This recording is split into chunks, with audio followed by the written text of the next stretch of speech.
What would be your encouragement to someone who's feeling a bit self-destructive, really? You know, they want to quit, they want to give in, they want to just hide. What would be your advice? Sure. Well, I think feeling hopeless like that and there's no point is always about feeling like you have no choice and you're out of options. So you've tried everything and nothing's worked. So the moment a person feels like they have no choice, hope just goes, it disappears.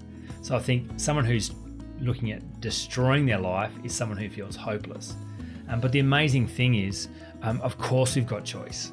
So it might feel like you've got no choice, but if you lift up the curtain and see what's really going on, you see you get to choose everything that matters.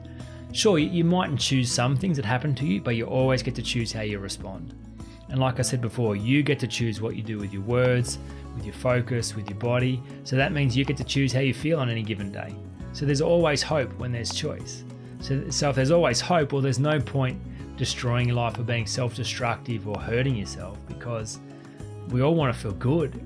You know, the only reason we would hurt ourselves is if we feel like there's no hope or no point, there's no chance to turn it around. But of course there's a chance to turn it around, because we've always got more choice, always got more options.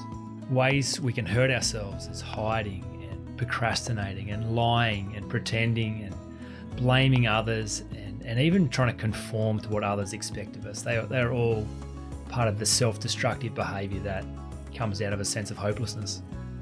And what would you say to that mum or that dad who's just dropped their expectations of their child, and they once dreamt, oh, maybe my child will be a doctor or a lawyer, you know, and now they're thinking maybe my child will be able to cut it as a carpenter or as an electrician? What would you say to that parent who's just dropped their level of expectation of their child?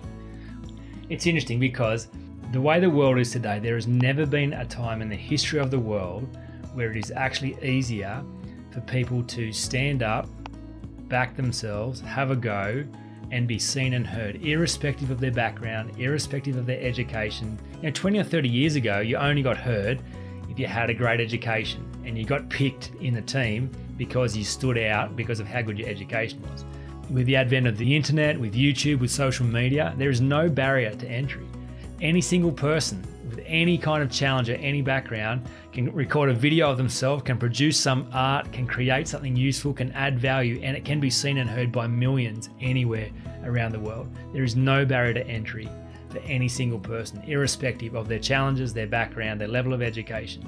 So now more than ever is a time to let go of that story and say your kid can do anything they want to, irrespective of where they've come from, what challenges they've had as a kid, what limitations you've perceived or they perceived, their level of education, anything like that. It does not mean anything in terms of what they are capable of in today's world. Jamin, it has been amazing chatting with you. Thanks so much for sharing some of your expertise with these parents and these kids and these teens. Really appreciate your time today. Yeah, my pleasure, Michael, and what an exciting time for the parents who are learning these tools, equipping them with more option and choice to be able to help themselves and their kids overcome perceived limitations and get out of their story and go on and achieve great things. It's so exciting. I just love seeing people empowered. So well done, and go well, parents.